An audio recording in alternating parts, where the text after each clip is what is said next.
According to the relativity theory, it's fairly easy to become a leader under certain circumstances. Earning people's trust and respect and continuing being a leader is not so easy though.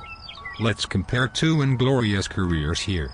Napoleon Bonaparte and a micromanager. Two very different and at the same time two very similar personalities. Please, tell me about Napoleon, and I will talk about micromanagers. Shall we begin? All right. Napoleon Bonaparte was one of the most influential European military and political figures of his time. He had an enormous passion for adding defeated countries to his empire. In a process, Napoleon made a few strategic mistakes that eventually led to losing his power and territories. On a different scale, a corporate career of a micromanager is very similar to military and political career of Napoleon. Same ambitions, unrealistic plans, and mistakes. The magnitude and impact of the key events in both careers is amazingly similar.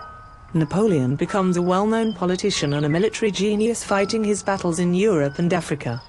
A future micromanager couldn't wait to be promoted by fighting corporate career battle of butt kissers. As a winner, he gains strategic access to the big bosses behind. From that point on, micromanager in the making just needs to keep his eyes wide open and leaps always ready not to miss a single opportunity to smooch that influential career as often as possible. Napoleon receives the new rank of Brigadier General for his courage at an internal French battle at Toulon. Future micro-boss receives a new rank of Assistant Manager-in-Chief for supernatural courage in battle of propaganda for intentional reporting lies about co-workers to eliminate competition.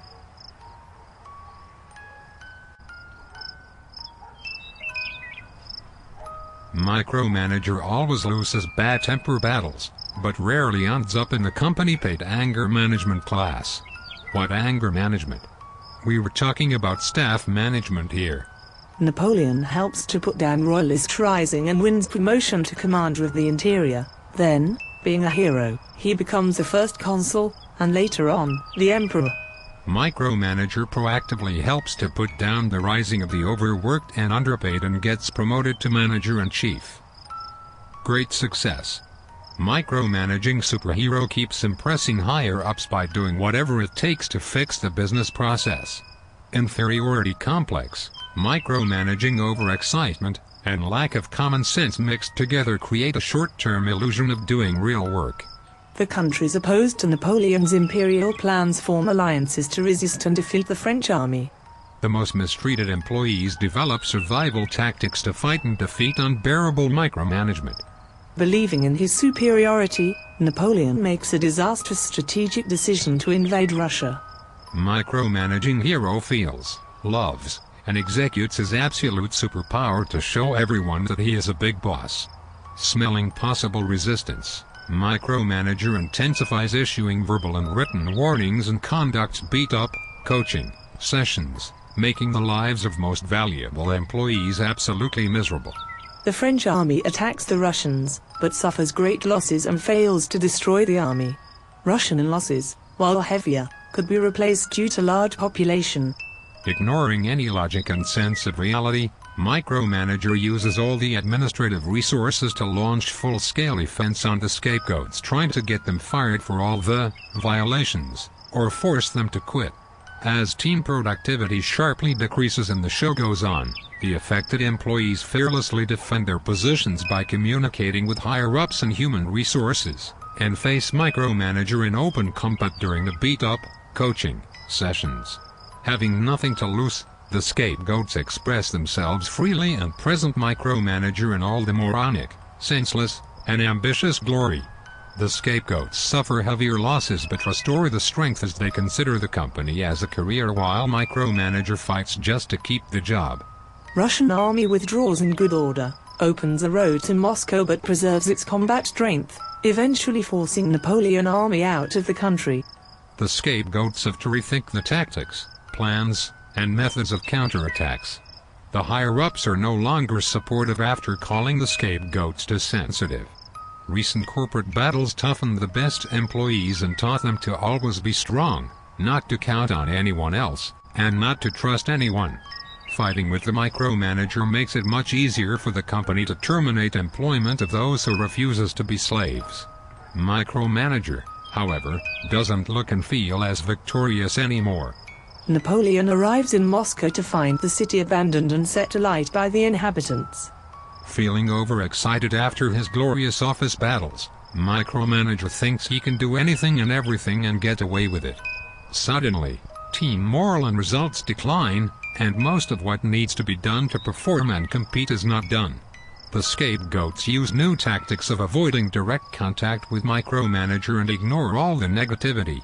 Micromanager suffers great loss of reputation after not being able to manipulate the key employees, not being able to make the team perform, and not being able to logically explain what's going on to the higher-ups. Napoleon is forced to march back westwards. It retreats in the midst of a frigid winter and suffers great losses. Micromanager is totally confused. On one hand, the ultimate goal of absolute managing the team is almost reached. On the other hand, his superpower is in conflict with realizing that being a senseless moronic dictator will not save the job. Micromanager has no other choice but to be more tolerant to common sense, basic logic, and the realities of corporate life and human coexistence.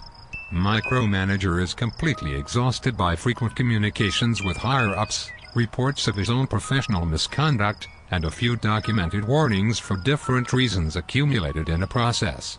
Former scapegoats completely ignore all the attempted attacks. Micromanager doesn't have any respect among the peers. Everything he says and does is seen as a bad example of mismanagement. The illusion of a successful manager is completely destroyed.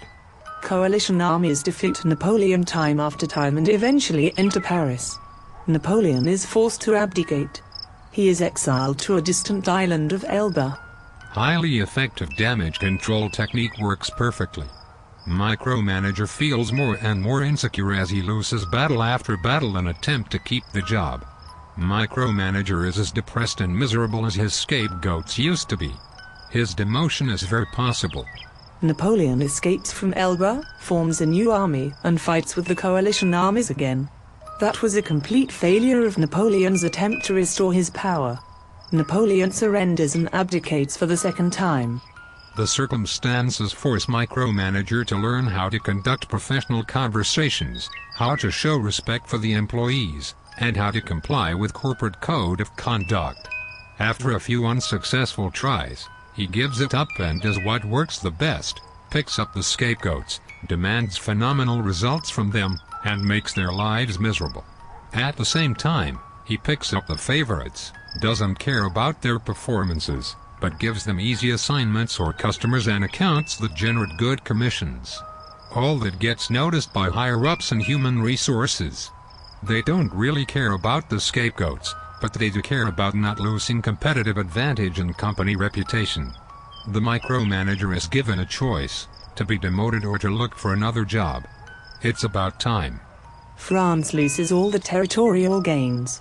Napoleon is exiled to St. Helena, one of the most isolated islands in the world, where he lives for the rest of his life. The demotion ends micromanager's dream of absolute power and breathtaking corporate career. Fear of losing the job prevents him from quitting immediately. Lack of basic skills makes ex-micromanager completely useless. Coaching and training classes don't improve the situation. Co-workers perfectly know who they work with and act accordingly. Former micromanager realizes that a substantial part of life is wasted, and he is a big fat zero. Micromanagers are only as good at what they do as the team lets them be. As Russia stopped Napoleon's army, there will always be a brave soul opposing senseless dictatorship at work. What a great conversation. Would you mind having a cup of tea with a piece of Napoleon cake? It's about time.